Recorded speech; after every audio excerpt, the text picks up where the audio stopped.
ಈ ಕೂಡಲೇ ಸರ್ಕಾರ ಜಂಟಿ ಸಮೀಕ್ಷೆಯನ್ನು ಮಾಡೋದ್ರ ಮೂಲಕ ಕಂದಾಯ ಇಲಾಖೆಯವರು ಮತ್ತು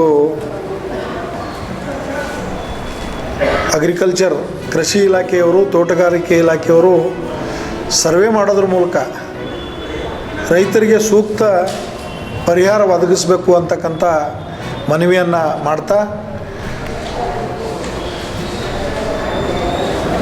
ತೊಗರಿ ಎರಡೆರಡು ಸಲ ಬಿತ್ತಾರ ಪಾಪ ರೈತರು.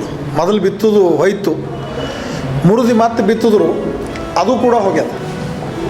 ಹೀಗಾಗಿ ರೈತರು ಸಾಕಷ್ಟು ಸಂಕಷ್ಟದಲ್ಲಿದ್ದಾರೆ. ಕೂಡಲೇ ಸರ್ಕಾರ ರೈತರ ನೆರವಿಗೆ ಬರಬೇಕು. ಇಲ್ಲಿವರೆಗೂ ಅಗ್ರಿಕಲ್ಚರ್ ಮಿನಿಸ್ಟರ್ ಕಲಬುರಗಿ ಜಿಲ್ಲೆಗೆ ಭೇಟಿ ಕೊಟ್ಟಿಲ್ಲ. ಹೋದ ವರ್ಷ ಸಾಕಷ್ಟು ಹಾನಿಯಾಯಿತು. ಬೆಳೆ ವಿಮೆ ಮಾಡಿಸಿರ್ತಕ್ಕಂಥ ರೈತರಿಗೂ ಕೂಡ ಒಂದು ಕಂತಿನ ಹಣ ಮಾತ್ರ ಬಿಡುಗಡೆ ಮಾಡ್ಯಾರ.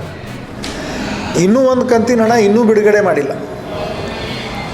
ಹೋದ ವರ್ಷ ನೆಟೆ ರೋಗಕ್ಕೆ ತುತ್ತಾಗಿರ್ತಕ್ಕಂಥ ತೊಗರಿ ಬೆಳೆಗೆ ಇನ್ನೂ ಪರಿಹಾರ ಕೊಟ್ಟಿಲ್ಲ ಸರ್ಕಾರ. ಆದ್ರೂ ನಾವು ರೈತರ ಪರವಾಗಿದ್ದೀವಿ. ನಮ್ಮದು ರೈತ ಪರ ಸರ್ಕಾರ ಅಂಥೇಳಿ ಸಿದ್ದರಾಮಯ್ಯನವರು ಪದೇ ಪದೇ ಹೇಳ್ತಿರ್ತಾರೆ. ಜೊತೆಗೇ ಇಲ್ಲಿಯ ಜಿಲ್ಲಾ ಉಸ್ತುವಾರಿ ಮಂತ್ರಿಗಳು ಈ ಕಡೆ ಗಮನ ಹರಿಸಬೇಕು. ಬೆಂಗಳೂರು ಬಿಟ್ಟು ಕಲಬುರಗಿಗೆ ಬಂದು